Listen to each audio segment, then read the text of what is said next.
אני הבנתי שאני צריך פשוט לשים הכל בצד, ושצריכים אותי. שמדינה צריכה אותי, שלא יודע, העם צריך אותי. לעסוק בביטחון ישראל זו מדרגה של קדושה בעיניי מאוד מאוד מאוד גבוהה. מאוד. בסדר. מה לעשות? זה המדינה, זה המצב, יש מלחמה. גם המילה הזו, כאילו, לאן את הולכת? אני נוסעת למלחמה. אתה נוסע, הכל קרבי, הכל זה, ואז יש כאילו איזה 60 תרנגולי הודו שחוצים את הכביש, ואתה עוצר, מחכה שהם יעברו. הרבה דברים מוזרים, בעיקר. זה השלב שפתאום אתה נזכר שיש עוד משהו שהוא לא מה שקורה עכשיו. שיש עוד עולם בחוץ שממשיך להתנהל לו בטירוף כזה או אחר, אבל עדיין ממשיך להתנהל. פתאום אתה צריך גם להיות אולי חלק מזה.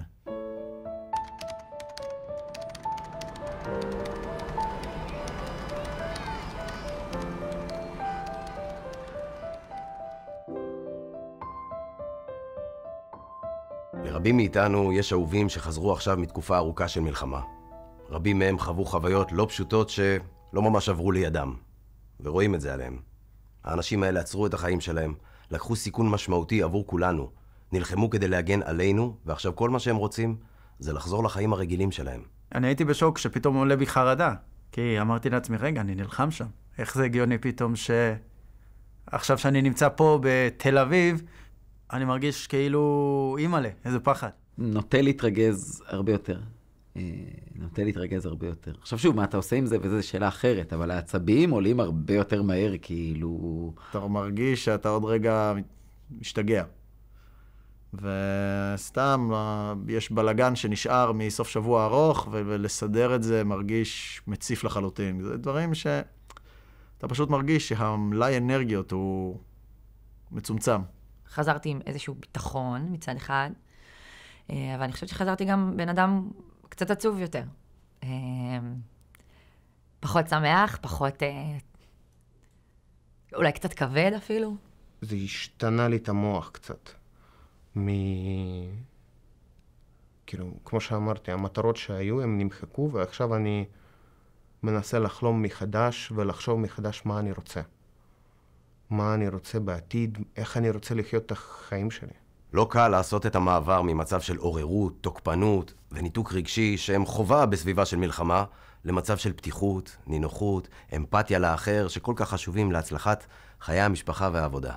והיא כזה אומרת, ומתחילה לפקוד, באמת, כאילו אני הולכת פה בסדרה והכל נורמלי והכל כאילו כרגיל, ולפני, לא יודע, יום כאילו הייתי במקום אחר, ועוד יום אני חוזרת למקום אחר.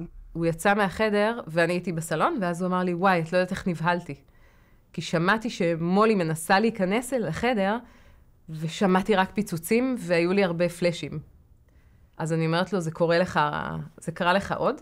אז הוא אמר לי, לא, ואת צריכה להבין, אני הייתי בתקופה שכל הזמן היה לי רק פיצוצים. קשה להעביר את החוויה של מה שקורה שם. כאילו, הרבה מידע. טוב, עזוב רגע אתה ברמה הרגשית, כאילו, וזה. אתה כאילו צריך להסביר 20 דקות את המונחים ואת התהליך ואיך עושים דבר כזה, ואז כאילו רק בשביל להגיע לאיזה פאנץ' בקצה, כאילו, אתה אומר, פצצנו מנהרה. בסוף פצצנו מנהרה. הכל צנזורה, הוא לא מספר לי מה הוא עושה, ואני לא מספרת לו שאני לחוצה ושאני בוכה ושאני לא מתפקדת ושאני, כאילו, הוא לא צריך את המשקל הזה. וזה כאילו יוצר סיטואציה שאנחנו ביחד, אבל אנחנו כאילו, כל אחד אנחנו בהישרדות, כל אחד שורד, משתדל לא להעיק על השני. אז... אתם נורא רוצים לעזור לאהוב או לאהובה שלכם לחזור לחיים הרגילים כמה שיותר מהר. אבל לא בטוח שאתם יודעים איך. ויותר מזה, כנראה שבגלל שאתם פועלים מתוך דאגה ובלי ממש להבין אותם, יש סיכוי לא רע שאתם קצת מגבירים אצלם את תחושת הלחץ. הוא אמר לי ישר, אמא, אני מעדיף לא לדבר על כלום. לאט לאט אני אדבר. שמול זה אני מאוד דואגת. הבן שלי לא מדבר, הוא לא אומר שום דבר. רגע, מה קורה פה? אם הוא לא אומר כלום, אז אולי יש הדחקה. אז המון שאלות שעולות. יש משהו שאמרו לנו, הפסיכולוגית שפגשנו באחד מהימים שעשו לנו, שהיא אמרה שזה בסדר גם להגיד לא. שדווקא לתרגל את זה, להגיד לא. אני כן שואלת אותו, אבל אני גם לא רוצה להציק. אני לא רוצה להציף דברים שאולי לא צריך להציף אותם. כאילו, הדחקה זה כלי שיש לו את המקום שלו. אני לא יודעת מה הוא לקח מהמלחמה. אני לא יודעת עדיין... אני יודעת שהוא מדבר לא איתנו, אבל הוא מדבר על מה שהוא עבר. אני חוששת שהוא לוקח איתו דברים ושהוא משאיר אותם לעצמו.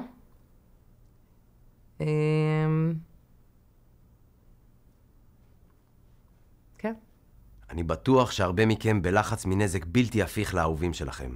שזה שהם נראים ומרגישים לכם לא טוב עכשיו, אומר שבטוח יש להם פוסט-טראומה. פרופסור רחל דקל תסביר לנו איך עובד מנגנון הסכנה במוח שלנו, ולמה חשיפה ממושכת לסכנה, כמו שקורה בזמן מלחמה, מקשה עלינו להירגע שוב. תראו, אני יודעת שרבים מכם, כבני משפחה, מפחדים מההתפתחות של איזו מצוקה פוסט-טראומטית, מפוסט-טראומה. וזה מאוד מאוד הגיוני שזה יפחיד אתכם ואותנו. גם אני, אימא לבת זוג אבל חשוב מאוד שתדעו שרוב האנשים, לפחות 85% מהאנשים שסובלים עכשיו מקשיים אמיתיים, אם זה ניתוק, אם זה עצבנות, אם החזרה מהמילואים הביתה, יחזרו למצב הקודם הבריא שלהם. זה ייקח חודש, זה ייקח חודשיים, אולי כמה חודשים, רובם יחזרו, ולא יפתחו את אותה מצוקה פוסט-טראומטית. ולכן, טוב שאתם צופים איתנו בסדרה. מטרת הסדרה הזו היא בעיקר לעזור לכם, לנו ולהם, לעבור את התקופה הזאת בצורה הקלה ככל האפשר. בפרק הבא פרופסור דקל תסביר לנו בצורה מפורטת איך עובד מנגנון הסכנה במוח, איך הוא מפעיל את כל הגוף שלנו, ולמה חשיפה ארוכה עלולה להשאיר אותו במצב סכנה גם אחרי שהסכנה חלפה. ההפך מתחושת סכנה היא תחושת הביטחון, ואני כנראה הולך לחזור על זה לא מעט גם בסרטים הבאים. אז תזכרו שבשביל האנשים שעבורם אתם רואים את הסדרה הזו, אין אף אחד בעולם שמסוגל להעניק את התחושה של הביטחון יותר טוב מכם. ותחושת ביטחון זה בדיוק מה שהם צריכים עכשיו.